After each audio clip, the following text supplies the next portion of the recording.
Hi guys, we'll be starting with lesson 3, the charter documents of the company. Here, the charter documents they're talking about is your memorandum of association and your articles of association. Firstly, the definition of what is MOA is given under section 2, subsection 56, and the definition of articles of association is given under your section 2, subsection 5. So, let's see the MOA and AOA. Now, what is it exactly? Basically, any company would have their name, office, what is the purpose, who have formed this company, and how much capital are they planning to start with. All of that details is given in your memorandum of association. So, memorandum of association, we've seen the definition is given in which section? Section 2 subsection 56. अब definition में है बहुत basic that a memorandum of association is as it is adopted और altered from time to time. But हम लोग देख रहे हैं कि एमओए में basic information of the company दिया रहता है. जैसे अगर कोई आउटसाइडर आके तुमसे पूछेगा कि भाई tell me something about yourself, so what all will you say? So you will tell your name, you will tell them what are you doing, what business or what profession are you in, the object clause, you will tell where do you stay, your registered office. A company would state these things, the liability clause as well, the capital clause and the subscription clause. Now the details of this, your MOA definition is in 252 subsection 56, but the detailed provision is given under section 4 of the Companies Act. Now we'll be seeing section 4 subsection 1 talks about the clauses that you have. This memorandum will have these clauses. Then come into the other one. Then what is the articles of association? So articles of the association is basically talking about the rules, regulations and bylaws of the company. It is for the internal management among the members. They would want to know how to function the company. MOA is for outsiders. Outsiders को बताएंगे नाम, पता, business क्या है. अंदर वालों को तो ऑलरेडी पता होगा. For the insiders they would want to know what is the functioning, what are the internal rules, what is the rules regarding leaves, what is the rules regarding calls, regarding forfeiture, surrender, dividend payment. All of those will be given in your articles of association. Now the articles of association, the definition is given under section 2 subsection 5. Very simple. They have said the articles of association is as it is adopted, as it was formed earlier or altered from time to time. Basic. But actual meaning is your what is the rules. It contains the rules, regulations and bylaws. As MOA was given in section 4, articles of association is given under your section 5. Now what are the contents of the articles? They'll talk about the share capital, transfer, transmission, forfeiture, surrender, etc., alteration. Now what is the difference between MOA and AOA? ठीक है, सबसे पहले अभी हम लोग ने देखा MOA is the basic document, primary document of the company.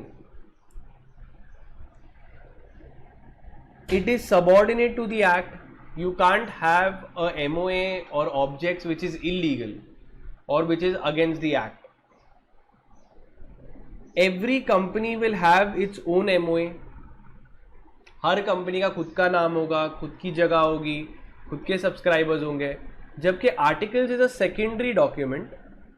It is subordinate to the memorandum of association and the act. Now not everyone has to have their own MOA. They can adopt something given as table F. Table F adopt कर सकते हो. MOA को alter करना थोड़ा difficult हो सकता है. काफ़ी सारे clauses में वो लोग restriction देते हैं. Basic information को change करना बड़ी बात होती है. नाम बदलना है तो central government approval. But when you come for articles, articles is relatively easy to be done. तुम खाली 75% लोगों का consent लेके alter कर सकते हो. Okay, MOA is more restrictive. Anything which is ultra vires of the MOA is void and it cannot even be ratified by the members. अगर MOA के ऑब्जेक्ट क्लॉज के बाहर तुम कुछ कर रहे हो, अगर कंपनी लिखी है कि वो एजुकेशन कंपनी है तो उनको वही बिजनेस करना पड़ेगा, उसके अलावा कुछ करेंगे तो वो void होगा. अब आर्टिकल्स के बाहर किया तुमने, बट MOA के अंदर तो उसको रैटिफाई कर सकते शेयर होल्डर्स, अप्रूव कर सकते कि यार ये MOA के बाहर है बट आर्टिकल्स के अंदर है, तो उसको स्पेशल रेजोल्यूशन पास करके शेयर होल्डर्स कर सकते हैं. But when it comes to MOA के बाहर कोई भी ऑथराइज कर ही नहीं सकता उसको. नेक्स्ट, इसका जो रिलेशनशिप है MOA, it is for the outside world and for the outsiders. For example,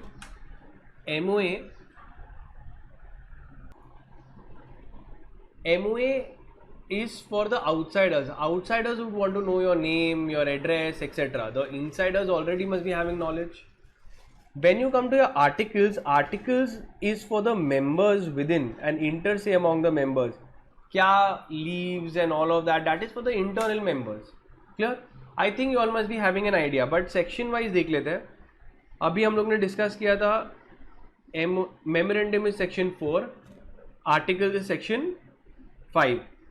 definition MOA का कौन से सेक्शन में दिया है? Section 2 subsection 56. और आर्टिकल्स कौन से सेक्शन में दिया है? Section 2 subsection 5. यहाँ तक क्लियर? अभी 5 and 6 देखा हम लोग, 4 and 5 देखा. सेक्शन 6 भी अगर देखेंगे ना हम लोग, you can mark this as super duper importance. Section 4, 5, 6. 4 क्या था? अभी हम लोग ने डिस्कस किया, इट टॉक्स अबाउट MOA. 5 का के बारे में बात करता है, इट टॉक्स अबाउट AOA. अब सेक्शन 6 क्या बोल रहा है? That anything, I ask you all can tell me, अगर एक्ट और MOA के बीच में कॉन्फ्लिक्ट हो गया, there is a conflict between the act and MOA, which one will prevail? Act will prevail. अगर MOA और AOA के बीच में कॉन्फ्लिक्ट हो गया तो विच one will prevail? MOA. So this is given that anything contrary to the act will be void. That is given in your section 6. Okay? अब एक और 2 इंपॉर्टेंट सेक्शन है तो तुमको पता होने चाहिए MOA and AOA related. That is your section 13 and your section 14. ये क्या है section 13 and 14? That will come later on. That is your alteration of MOA is given under your section 13 and alteration of AOA is in your section 14. Clear है इतना? तो this you should know by heart. अभी आगे बढ़ते हैं. Now these are all the sections list. कौन से important थे? आई टोल्ड यू सेक्शन 4 MOA के बारे में. MOA का 4 सबसेक्शन 1 किया हम लोग ने. क्लॉजेस के नाम, MOA के कंटेंट्स क्या होंगे? 6 क्लॉजेस होते हैं, name, place, object, subscription. Okay, those clauses, liability, now and capital clause. Then comes articles दिया हुआ है, act to override MOA and AOA. सबसे बड़ा एक्ट होता है कंपनीज एक्ट के अगेंस्ट तुम कुछ भी नहीं लिख सकते हो. Then I told you your section 13 and section 14 needs to be done. Now let's start. First is definition of MOA. MOA का definition क्या है? section 2 subsection 56 के अंदर, memorandum of the association of the company as originally framed and altered from time to time.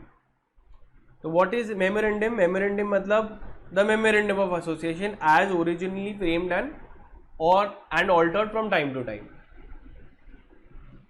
तो जो originally frame किया था वो तुम्हारा मेमोरेंडम बोल रहा है, या अगर ऑल्टर किया तो वो. अब ये जो केस लॉ है ये अभी करने की जरूरत नहीं है, डिटेल में आगे आएगा. अब MOA के फॉर्म्स होते हैं. कंपनीज अलग अलग टाइप की हो सकती है. Can I make a limited company and unlimited company? Yes और नो? कंपनी लिमिटेड भी हो सकती है, अनलिमिटेड भी हो सकती है, राइट और रॉन्ग? तो यहाँ पे बात करेंगे वो लोग लिमिटेड कंपनी के बारे में, और यहां पे एंडिंग के 2 में बात कर रहे हैं अनलिमिटेड कंपनी के बारे में. So if I want I can make a company with unlimited liability also. तो अगर मैं अनलिमिटेड लायबिलिटी बना रहा हूं विथ शेयर कैपिटल, तो कौन से फॉर्मेट में बनेगा, कौन से form given in table E follow करना पड़ेगा. अगर एक अनलिमिटेड कंपनी बना रहा हूं नॉट हैविंग शेयर कैपिटल, तो कौन सा शेड्यूल 1 का कौन सा टेबल लगेगा, टेबल डी. अब अगर मैं एक कंपनी बना रहा हूं, the most basic that you should no, that is your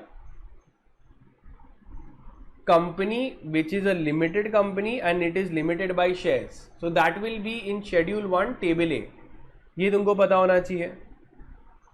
Then comes your table B. अब ये limited by shares है, तो अभी limited by guarantee है दूसरा.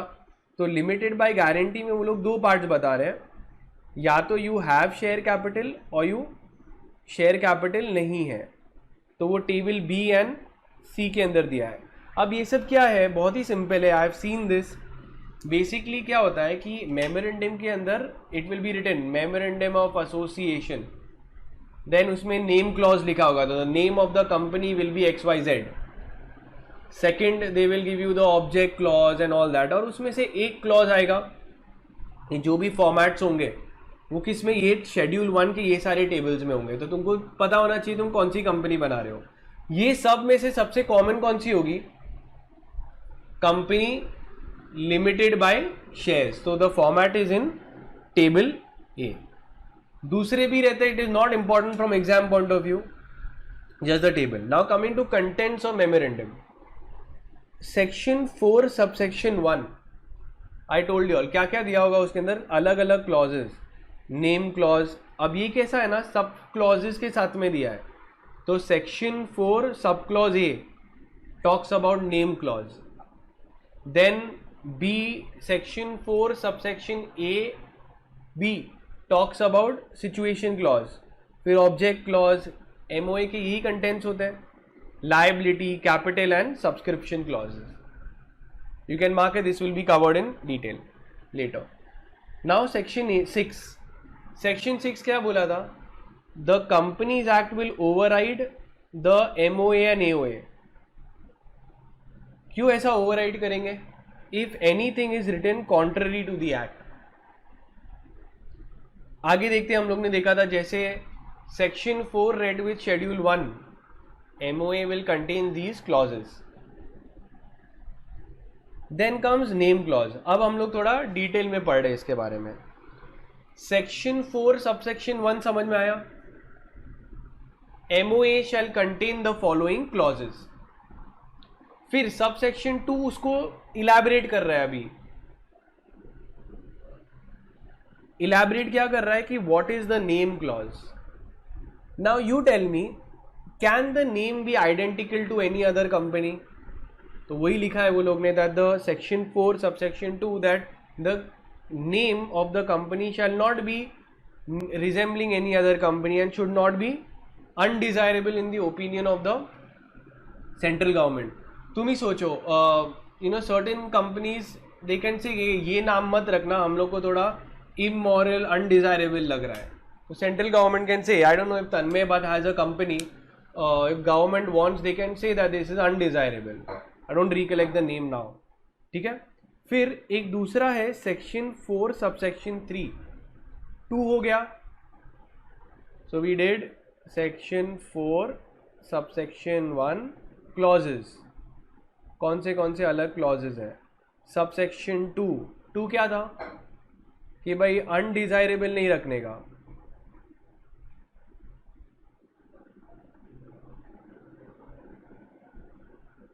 Clear.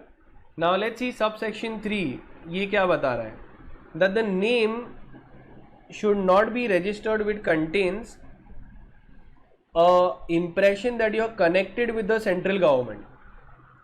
Can I have a name with central government or with anything which associates me to the government when I'm not connected?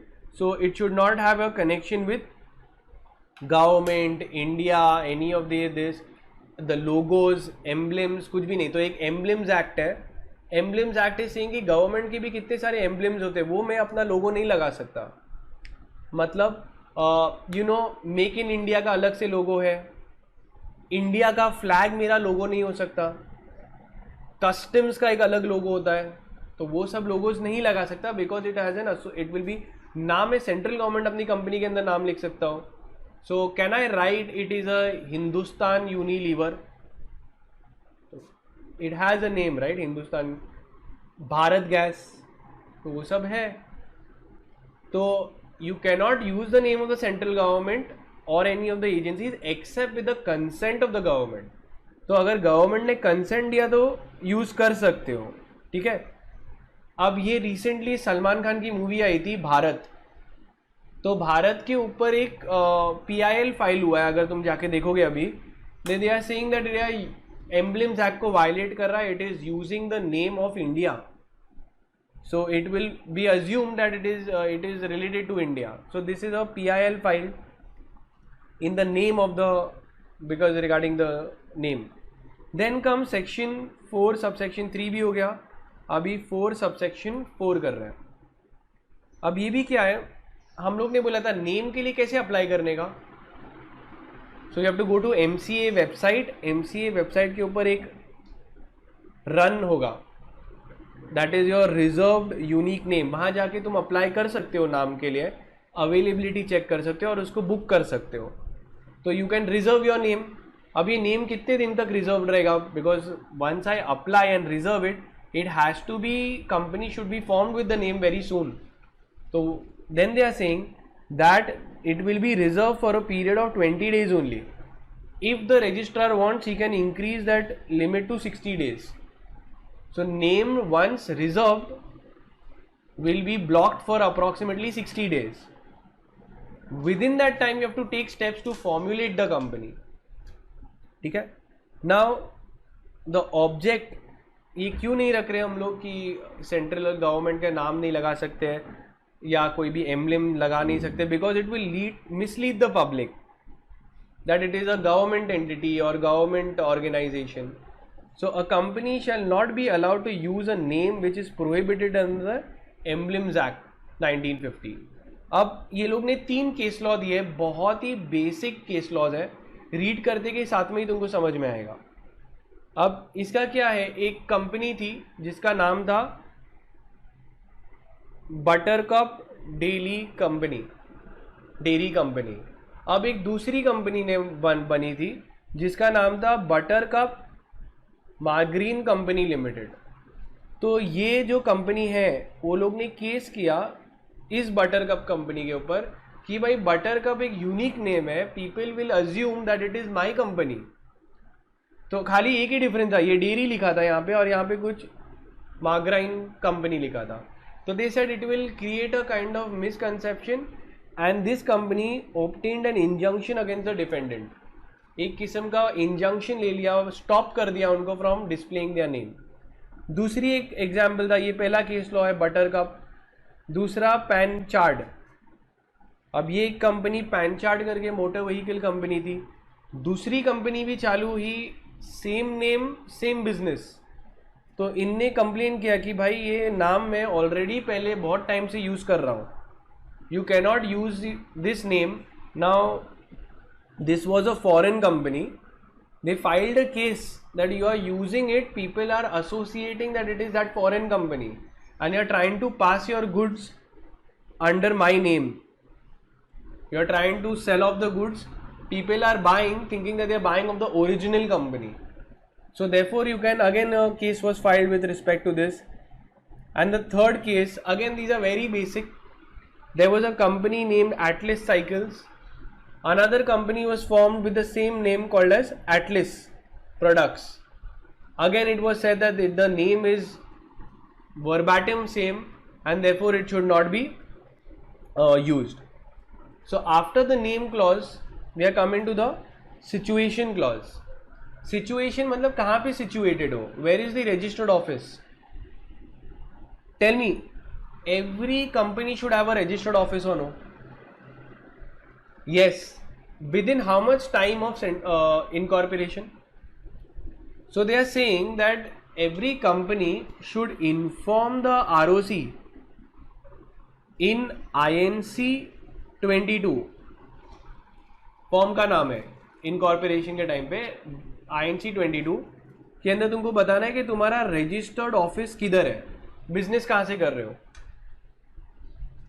So the company must also furnish, this is very important form, you should know, INC 22.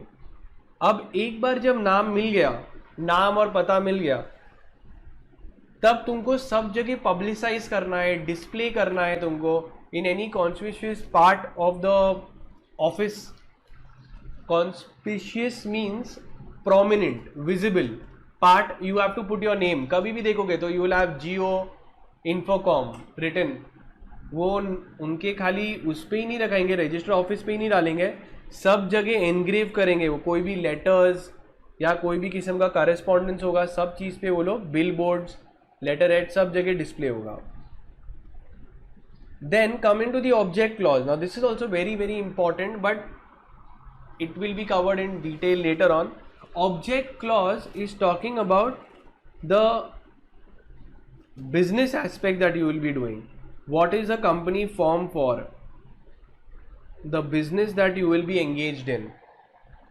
Now, for what is the company formed? What is the object? So object you will say is for education, or you will say that the object of the is construction, real estate, etcetera. तुम्हें software, तुम्हें object clause बहुत ही important है, लिखना पड़ेगा. अब object clause होता क्या है, बहुत ही इंपॉर्टेंट है in your for the point of view of companies, because MOA के अंदर ऑब्जेक्ट क्लॉज में देखेंगे हम लोग कि भाई ऑब्जेक्ट क्या है कंपनी का, तो पता चला it is a real estate company. So any person investing in the company, associating, they will know कि कंपनी कहाँ पे करेगी बिजनेस, रियल एस्टेट सेक्टर में. Then can they enter into service sector? Can they open a restaurant? So then it is not allowed. So this it limits your scope. It limits the scope, or I could say it defines the scope of the company, beyond which the company cannot go. So this is important. It is of great importance because we will come to know कि the scope of the company, कहाँ से कहाँ तक company function करेगी. ये affirmation में क्या बोलते हैं, अफर्मेटिवली पॉजिटिव एस्पेक्ट बता रहे आप क्या कर सकते हो, और जो कर सकते हो that means nothing else you can do. So it has a negative aspect also, negatively seeing that you cannot do something which is not given in the object clause. Okay. Now coming to the liability clause. अब ये भी हम लोग देख रहे हैं section 4(1)(d). Now liability clause क्या होता है, we've seen the company's liability could be limited or it could be unlimited. अब लिमिटेड भी है तो whether it is limited by guarantee और it is limited by shares. Generally सबसे common होता है it is limited by shares. That means the maximum liability will be till the unpaid amount of shares. However sometimes company prefers, people prefer to make something called as company by guarantee. अब ये क्या होता है, क्यों होता है, कैसे होता है. तुम सोचो, तुम मेरे पास में आए और तुम मेरे को बोल रहे हो कि प्लीज़ मेरे को मेरे बिजनेस में इन्वेस्ट करो, help me in the business. So I say I don't want to invest in your company. You say please help me out. तो आई से ठीक है तू लोन ले ले, और अगर कुछ भी गड़बड़ हुआ तो मैं गारंटर बैठा हूँ. वाइंडिंग अप के टाइम पे मैं 1 लाख रुपए सबमिट कर दूंगा. तो क्या होता है, इस हिसाब से तुम्हें लोन मिलेगा, तुम बिजनेस कर पाओगे. And because of my guarantee, that risk that I am taking, you will give me some consideration also. So people want, they can form this kind of company also, limited by guarantee, where certain people guarantee to provide at certain time of winding up of the company. Then comes to capital clause. Capital clause मतलब क्या कि company का authorized capital or also called as nominal or registered capital कितना है. At the time of formation only, the promoters will state how much authorise capital of the company is, beyond which the company can not raise. तो अगर लिख दिया कि authorise capital 1 lakh है या 1 करोड़ है, तो तुम मैक्सिमम कितना रेज कर सकते हो? 1 करोड़. अगर ये ऑथराइज कैपिटल तो तुमको इंक्रीज करना है, तो there are other provision in the company law where you can increase your authorise capital. Then so this authorise capital limits the amount of money that you can raise. Then comes subscription clause. So the company only decides the authorized capital. So now the question is कि कोई भी ज़्यादा ही रखेगा, कोई कम क्यों लिखेगा? 1 crore prefer करोगे, ऐसा लिमिट रखना तुम्हारा मैक्सिमम लिमिट की, you will say 100 crore. What do you prefer, how much you would like to raise? Option दिया है कि तुम जब चाहो रेज कर सकते हो. तो यू वुड प्रीफर 1 करोड़ और 10 crore, 100 crore. What limit would you like? Higher, whichever is higher. Very good. तो स्टैम्प ड्यूटी भी उस अमाउंट पे देना पड़ेगा तुमको. तो stamp duty is a percentage of the authorise capital at the time of formation. तुम्हें बताना पड़ेगा ना तुम्हारा ऑथराइज कैपिटल कितना है. तो तुम ऐसा जितना ज़्यादा लिखोगे ना, उस बेस पे तुमको स्टैम्प ड्यूटी देनी पड़ती है.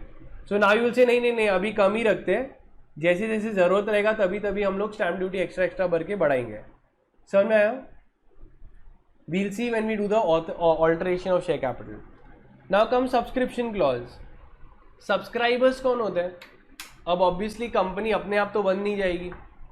There must be some steps some people who must be taking the steps to form the company. They are called as promoters. They generally subscribe to the MOA. They will say that yes, we are forming the company. And MOA में पता चलेगा कि ये 3 लोग ने या ये लोग ने कंपनी फॉर्म की है. अब ये हो गया एमओए और उसके क्लॉजेस. अब दूसरा बात कर रहे हैं articles of association. Articles of association, पहली बात आई टोल्ड यू ऑल कि इसका डेफिनेशन कौन से सेक्शन में दिया है? Section 2 subsection 5. और डेफिनेशन भी दिया है. What is article? It means articles of association as originally adopted और altered from time to time. So when they refer they say the word articles, मतलब कौन सा? जो तुमने फॉर्मेशन के टाइम पे बनाया होगा या उसको बीच बीच में अमेंड किया होगा, वो articles. But this doesn't provide the meaning. Meaning is, it is Articles of Association is a document which states or provides for the rules, regulations and bylaws of the company. Internal rules, regulations कैसे चलेगी, वो रहते हैं ना, घर के अंदर के क्या रूल्स और रेगुलेशंस है वो उधर चलता है. कौन सा सेक्शन है? Section 5. Okay. Now, which is a superior document? MOA is superior or AOA? If there is a very good, MOA. So, if there is a conflict between MOA and AOA, the provisions of MOA will prevail. So, it's a subsidiary to, it is a subordinate document. Articles will be subordinate. Any clause in the articles which is beyond the MOA, which is ultra vires of the MOA. Ultra means beyond and vires means powers. Anything which is beyond the MOA is void. Neither the articles nor the memorandum can authorize the company to contravene the provisions of the act. मतलब अभी बात कर रहे थे कि MOA is greater than AOA and ये दोनों से ज्यादा ग्रेटर कौन है? Act. That is what they have given. Let's see. So neither the articles और memorandum can contravene the provisions of the act. Then coming to the registration of articles. अब ये section 7 में है. वेरी सिंपल है. Formation के time पे अगर मैं कंपनी इनकॉर्पोरेट कर रहा हूँ, what do you think are the normal documents I need to provide at the time of formation? MOA देना पड़ेगा कि नहीं? Obviously that is a most important document. तुम्हें बताना पड़ेगा तुम्हारे इंटरनल रेगुलेशन लॉ क्या है, और तुम्हें ये भी बताना पड़ेगा एमओए की डिटेल्स, नाम, पता, किसने बनाया, वो सब. तो ये तुमको रजिस्ट्रेशन के टाइम पे प्रोवाइड करना पड़ेगा. So at the time of incorporation the company shall file with the registrar the MOA and AOA signed by all the subscribers. अब आर्टिकल्स भी अलग अलग फॉर्मेट्स में है depending on what kind of companies है, ये सब कुछ शेड्यूल 1 के अंदर दिया है। जनरली आर्टिकल्स सबसे कॉमन कौन सी टाइप की कंपनी होगी? Company limited by shares, that will be in your table F, that is your articles. Does every company have to have their own MOA? खुद का, तुम सबके पास में खुद का MOA होगा? आंसर इज ये, जैसे हम लोग सबके पास में सेम नाम है, सेम नाम नहीं है, we all have different names, right? So name, address, everything, so every company has to have their own MOA, but they all can adopt the common articles that is given, rules, regulations, that is your table F. Then comes entrenchment provision, which is given in your section 5. Articles के related ही है, section 5 subsection 3, entrenchment provision in the articles. समझते हैं? Can you tell me special resolution के लिए कितना % consent चाहिए? How much % consent is needed for a special resolution? 75%, right? अब मैं डिसाइड करता हूँ कि यार I want to make an matter, like for example taking loan from a bank. I can say नहीं, एक काम करो, इंटरनली लोन अगर लेना है ना तो सबका कंसेंट चाहिए, we require 100% consent. So the members can put in a clause which is more restrictive than the articles, than the special resolution, so they are making more strict. So this kind of thing is called as entrenchment provision.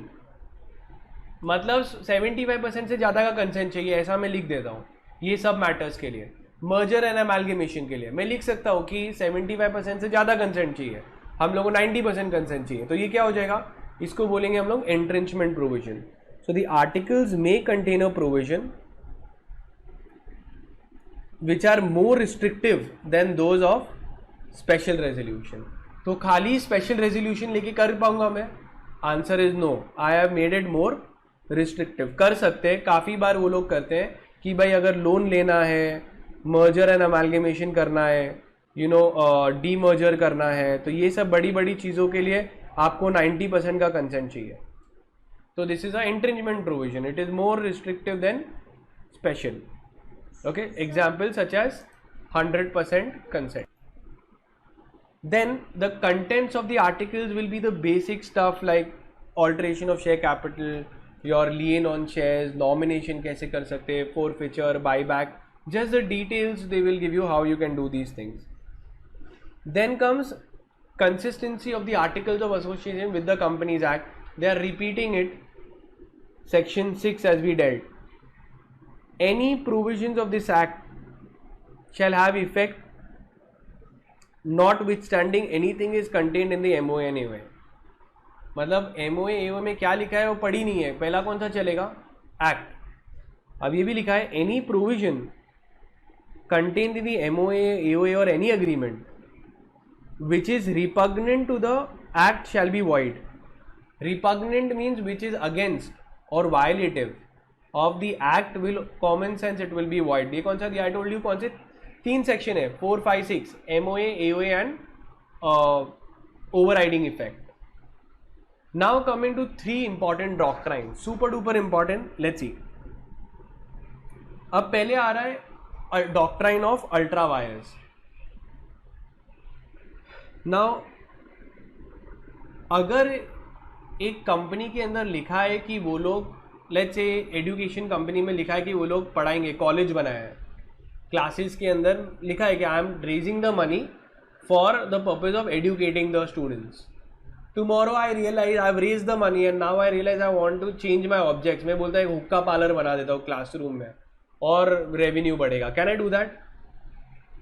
The investors will say you are going beyond the object clause, such an act is void. So this is called as ultra vires. पहली बात, ultra means beyond and wires means powers. So anything which is beyond the powers that is stated in the object clause of MOA is void. तो जो भी object clause में लिखा है ना वही कर सकते हो, उसके बियॉन्ड तुम जा ही नहीं सकते. अगर गए तो वो एक्ट क्या हो जाएगा, illegal, and it will be treated as void. So whatever is not stated in the MOA as the object is prohibited. It will be declared as void and not bind the company. What if 100% of the people approve it? तो भी valid कर सकते क्या? Answer is no. The company shall not make it valid even if every member assents it. So object clause creates the boundaries for the company within which it should operate. Beyond the object clause, the company cannot operate under any circumstance. Now what if an act is within the MOA but beyond the articles? Can they authorize it? It is ultra wires of AOA but intra wires of MOA. Is it allowed? Can it be ratified by the members, approved by the members and regularized it? Answer is yes. MOA के बाहर नहीं जाना चाहिए. अगर directors ने भी कुछ गलत किया है, बियॉन्ड द पावर्स किया है, but it is still within the MOA, it can be ratified by the shareholders. Let's see what it means. If the act is ultra vires, तो it is ultra vires of what? Beyond the powers of the directors only, but within the powers of the MOA, then the shareholders can ratify it. अब इसका एक landmark judgment है which you should know by heart, that is the Ashbury railway carriage company versus Riche. So let's see what is the ultra vires. And any act done by the company which is neither authorized by the object clause, then such a act will be void and cannot bind the company. Since it is void, it cannot be ratified even by the shareholders. अब इसका एक case law I told you all need to know it by heart, that is a Ashbury Railway Carriage Company. अभी देखते हैं इसमें क्या हुआ था. Now there is कंपनी जो थी उसके द रेलवे कैरेज कंपनी जो थी उसके ऑब्जेक्ट क्लॉज में लिखा था कि they can make sell hire railway wagons और रेलवे कैरेजेस. समझते हैं, कंपनी के ऑब्जेक्ट क्लॉज में लिखा है कि वो लोग ये जो रेलवे वैगन्स है वो बनाने का काम करते हैं. They will sell, lend, hire these railway wagons. ये रेलवे ट्रेन के डब्बे होते हैं, बोगी, वो बनाने का काम करते हैं. बट कंपनी ने क्या कर दिया, ये रेलवे कैरेज कंपनी ने, they entered into an agreement with Riche. Riche करके एक कॉन्ट्रैक्टर था, इसके साथ में एक कॉन्ट्रैक्ट कर दिया to finance a railway line across Belgium. तो वो क्या बोल रहे हैं, हम लोग फाइनेंस करेंगे. और क्या फाइनेंस करेंगे, एक रेलवे लाइन हम लोग बेल्जियम में लगाएंगे और वहां से फिर ट्रेन चलेगी. नाउ टेल मी, ये क्या ऑब्जेक्ट क्लॉज में दिया था? नहीं, ऑब्जेक्ट क्लॉज में लिखा था that you can deal in these bogies, carriages में डील कर सकते हो. ये रेलवे लाइन लगाने का नहीं था. तो railway carriage company realise their mistake and they repudiated the contract. They cancel the contract कि भाई सॉरी, हमसे गलती हो गया, MOA के बाहर गया. अब रिची केस फाइल कर रहा है, रिची रेलवे कैरेज कंपनी के ऊपर जा रहा है. व्हाट नॉनसेंस, आपके सारे शेयर होल्डर्स ने कंसेंट दिया था, आपको ये कॉन्ट्रैक्ट करना ही पड़ेगा. Now you tell me, can this contract be valid और it will be void? So it was held that it is void ab initio. It is ultra wires of MOA of the object clause, and it cannot be ratified by even all the shareholders. And it was held that the contract is invalid and Ritchie will not succeed in enforcing the contract against the railway carriage company. तो देखो, the directors entered into a contract on behalf of the company for the purchase of a concession to construct a railway line. The company then refused to proceed. उन लोगों ने उनकी गलती मान ली है कि भाई हमसे गलती हो गया, तो वो बंदा केस कर रहा है ब्रीच ऑफ कॉन्ट्रैक्ट का.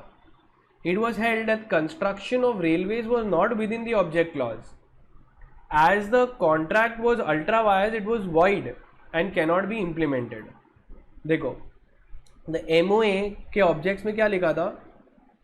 To sell and all this, whereas the company entered into a contract with Ritchie to finance the railway construction across Belgium. It was held that it is null and void. It was ultra vires. Even the shareholders cannot ratify such an act. Clear? Now, after this ultra vires, you have to write this case law.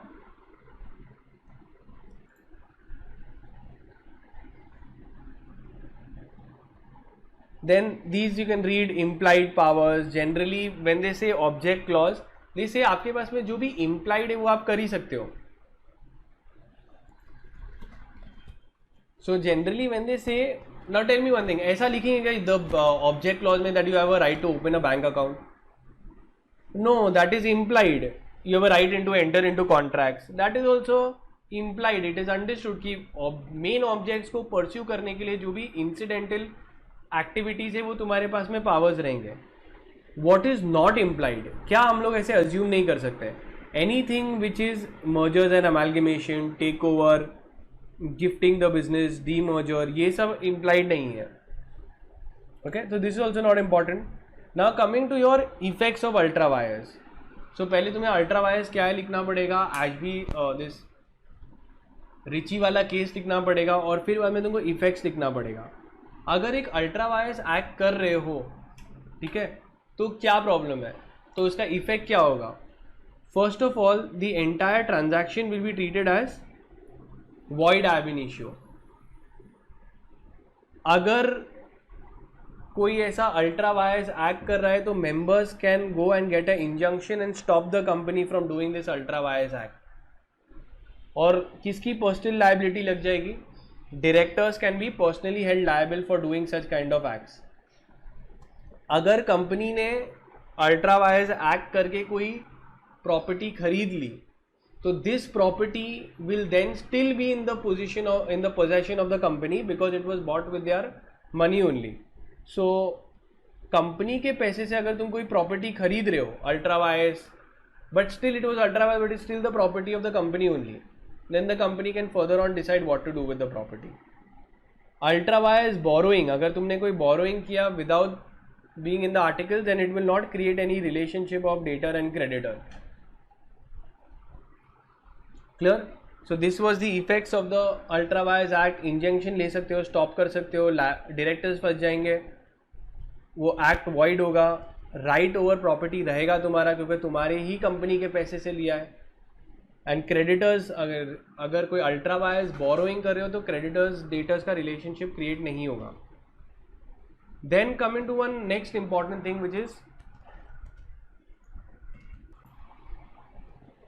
The next important doctrine is a doctrine of constructive notice. Constructive notice क्या होता है? Constructive means assumed and notice मतलब knowledge.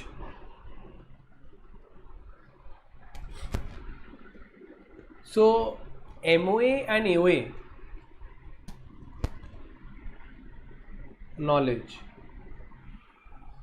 MOA and AOA, once they are filed with the registrar, they become public documents. Can any member associated with the company tell that मेरे को MOA AOA में पता नहीं था तो मेरे को पैसा वापस दो? Or we will assume that they have the knowledge of MOA AOA if they deal with the company.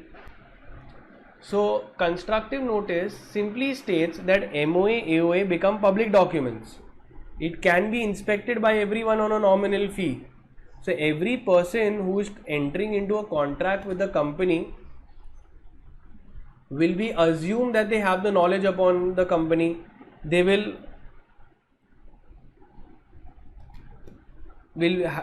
be deemed to have constructive notice. So they will deem to have constructive notice of the company. Can any member say कि मेरे को MOA का पता नहीं था? Like I'll give you an example. अगर एक बंदा है, he is from Saudi Arabia, okay? Some Arab is there. Arab has invested into in Kingfisher Airline. अब Kingfisher Airline के अंदर उसने इन्वेस्ट किया, Arab ने, he invested in Kingfisher. उसके AGM में गया तो ही सॉ के पानी के बदले में कुछ और ही सब दे रहे सबको. Now he is like, I am completely against alcohol. I don't want to invest. I have invested into this company. Return my money. Tell me one thing. क्या ऐसा कर सकते हैं? क्या ऑर्डर कर सकते कंपनी को? Now they will tell, अरे भाई जब आपने कंपनी के साथ में इन्वेस्ट किया तो MOA और AOA पढ़ना चाहिए था, आपको ऑब्जेक्ट्स पता होने चाहिए कि हम लोग एक लिकर कंपनी है, अभी आपको कोई रिलीफ मिलेगा नहीं. So who will be protected? So it protects company from outsiders from claiming that they have not read. So we'll say it is your problem. अब है क्या, ये केस लॉ एक दिया है इसका. You should know this. Kotla Venkateswara Swamy versus Ramamurthy, very very important case law for constructive notice.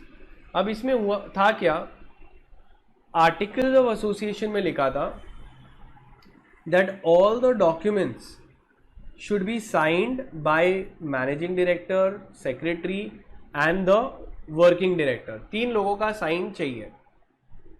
अब क्या हो गया, वो लोग ने एक मॉर्गेज डीड एग्जीक्यूट किया, बट साइन कितने लोग ने किया? खाली सेक्रेटरी और वर्किंग डायरेक्टर ने. तो the person who was entering into with the company should have known कि खाली 2 ही जन ने साइन किया जबकि 3 लोगों का सिग्नेचर होना चाहिए. The court held that no claim would lie under this deed. वो बराबर नहीं होगा. The court said that the mortgagee should have consulted the articles before the deed was executed. Therefore, even though the mortgagee may have acted in good faith and money borrowed applied for the purpose of the company, the mortgage was nevertheless invalid. तो mortgage invalid है. क्यों? क्योंकि articles में लिखा था 3 जन की sign चाहिए और हुआ कितना, सिर्फ 2 जन की साइन. तो मॉर्गेजी को भी बोलते कि आप इतना बड़ा लोन दे रहे हो तो एक बार पढ़ लेना चाहिए था कंपनी में क्या लिखा है. आप इंडिविजुअली केस फाइल करो, कंपनी लायबल नहीं होगी. So we should have it, you should have had the constructive deem knowledge. Clear इतना? ये एक अपना रूल हो गया. लेट्स सी, एवरी आउटसाइडर, ये हम लोग कर रहे हैं कंस्ट्रक्टिव नोटिस.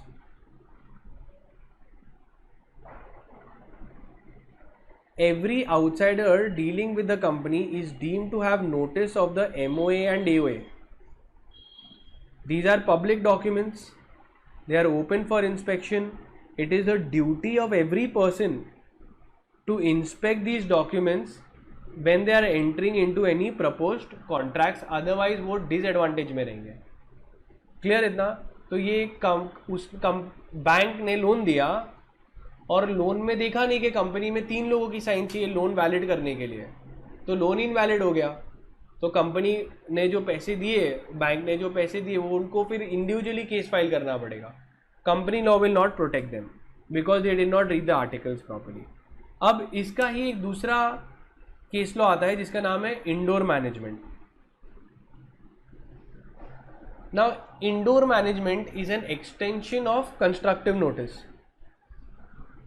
कंस्ट्रक्टिव नोटिस में लिखा है that the persons outsider should have knowledge of what? They should have knowledge of the MOA and AOA, but they don't need to know anything more. They will believe कि internal functioning बराबर हो रहा होगा because outsiders को ये नहीं पता होगा कि अंदर कंपनी के क्या चल रहा है. So they have said कि आप assume कर लो कि legally चल रहा होगा, आप खाली MOA और AOA तक अपना नॉलेज क्लियर रखना. सो let's see what is this doctrine of indoor management. Market is important. Now, doctrine of indoor management, it follows from the doctrine of constructive notice. ठीक है, तो डॉक्ट्राइन ऑफ कंस्ट्रक्टिव नोटिस बोल रहा है कि आपको MOA AOA जानना चाहिए, बट नथिंग मोर.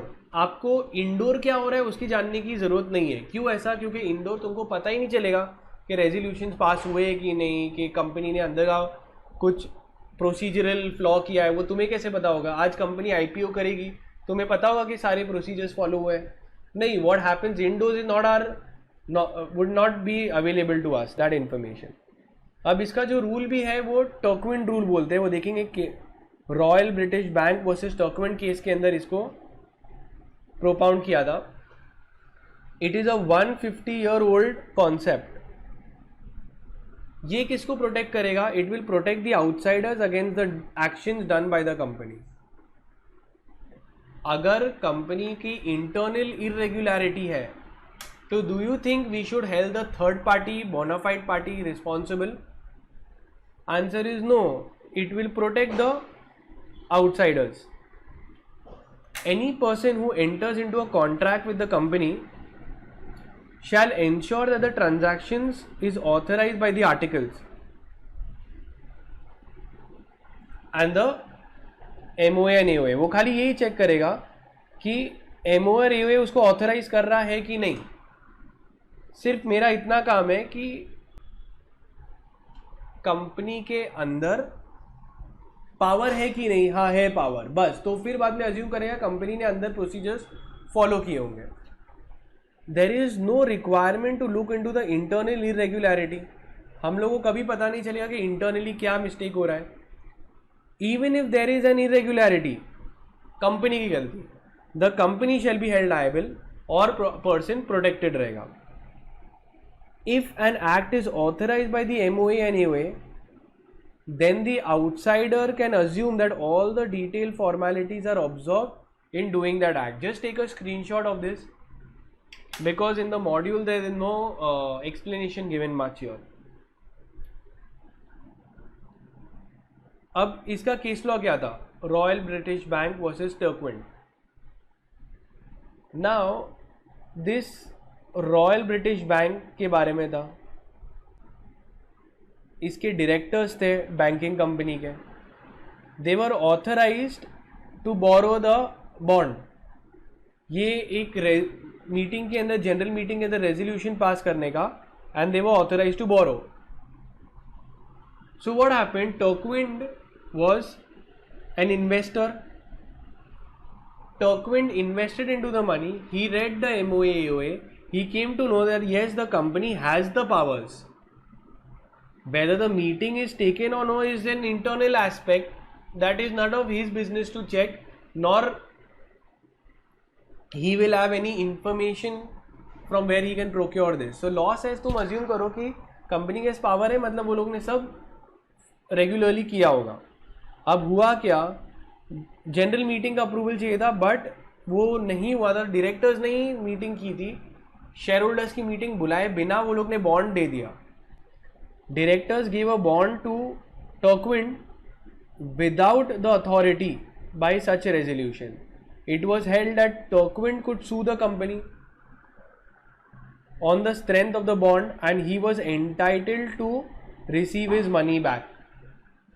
और क्या what it was held, that the outsiders are bound to know the external position of the company, but they are not bound to know the indoor management.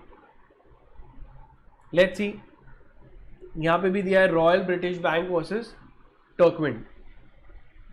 The directors of the banking company were authorized by the articles to borrow money. That's all that we need to check. Turkwind did, he checked that. But for that it was written that the company should have taken a general meeting. The directors, without taking any meeting, issued the bond and Turkwind invested. Later Turkwind came to know that there was an internal irregularity. He sued the company and the company had to repay the money. Now even section 176 you can read Companies Act का. कि वो लोग ऐसे ही indoor management के अंदर अगर कोई भी डायरेक्टर कुछ इंटरनल इरेगुलरिटी कर रहा है तो थर्ड पार्टी जो इनोसेंट है that they will not be affected, they can claim the money. The object of this section is to protect those dealing with the company, that is outsiders. Next, ये relationship और ये सब cancel कर सकते हैं. Forgery आगे आएगा. अभी यहाँ पे exception to the doctrine of indoor management, ये भी मार्क कर सकते हैं, इंपॉर्टेंट. तो first is what is indoor management. Royal British bank versus Turquand, you'll write the second part, and the third you'll write the exceptions. So indoor management में outsiders protected रहते हैं अगर कंपनी में irregularity होती है. यहाँ पे outsiders will not be protected because ये एक्सेप्शंस है. Outsiders are not protected. अभी देखते कब. सबसे पहले अगर आउटसाइडर को खुद को पता था इंटरनल इरेगुलरिटी के बीच बारे में, तो हार्वर्ड वर्सेस पेटेंट आइवरी में कंपनी के आर्टिकल्स के अंदर लिखा था कि वो लोग बोरो कर सकते हैं up to 1000 pounds only.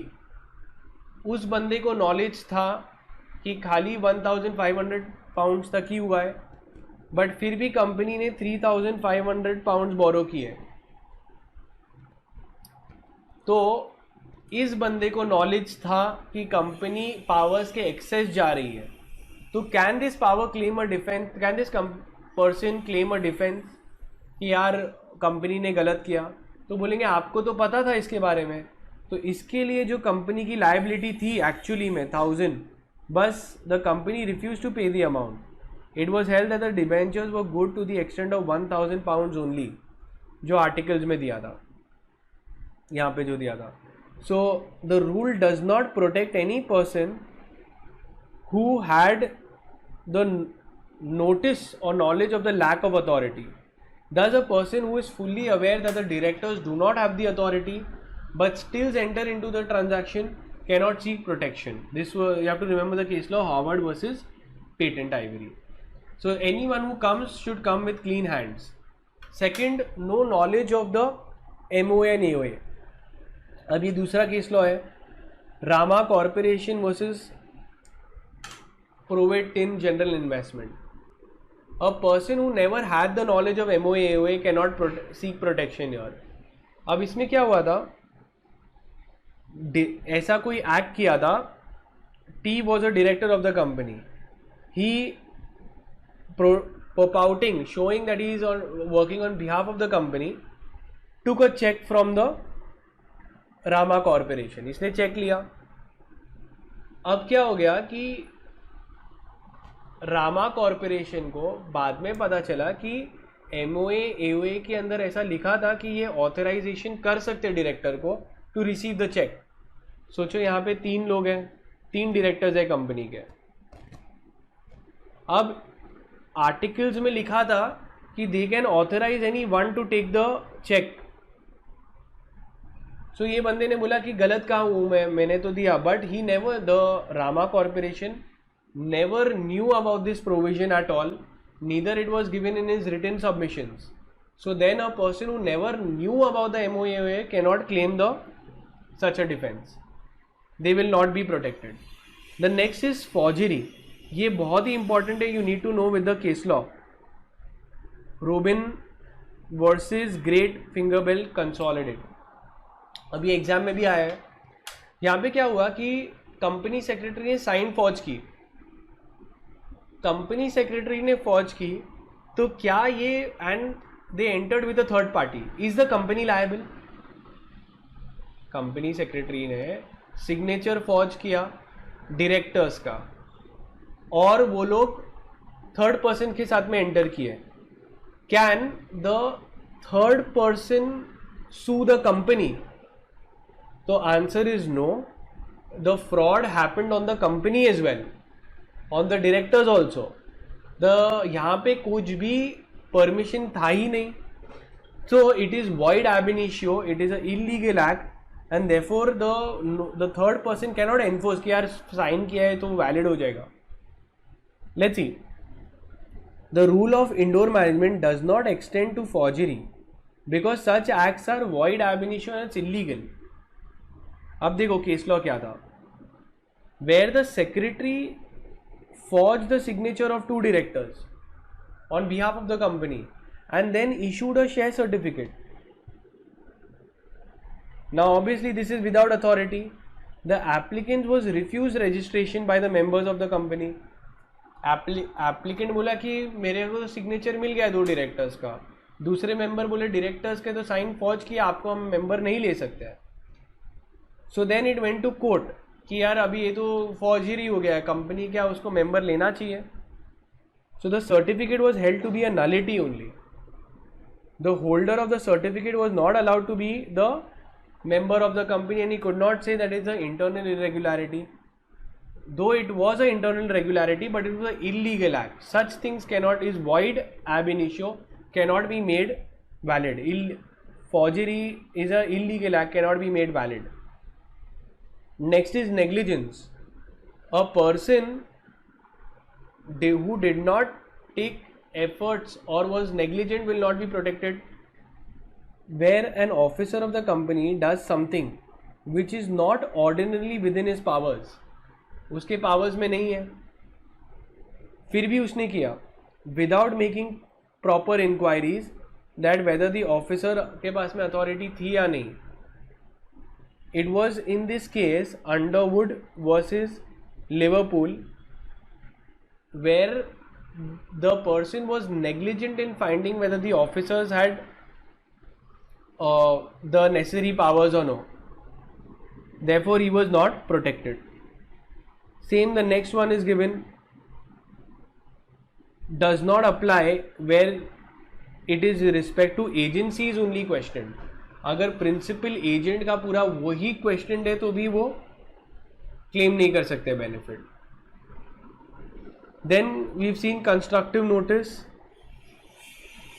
Then is your doctrine of alter ego. Have you heard about lifting the corporate wheel? This is something like that only. Alter ego. That if any illegal activity is going on, unlawful activity is going on, we can ignore the status of corporate personality and we can make the persons liable.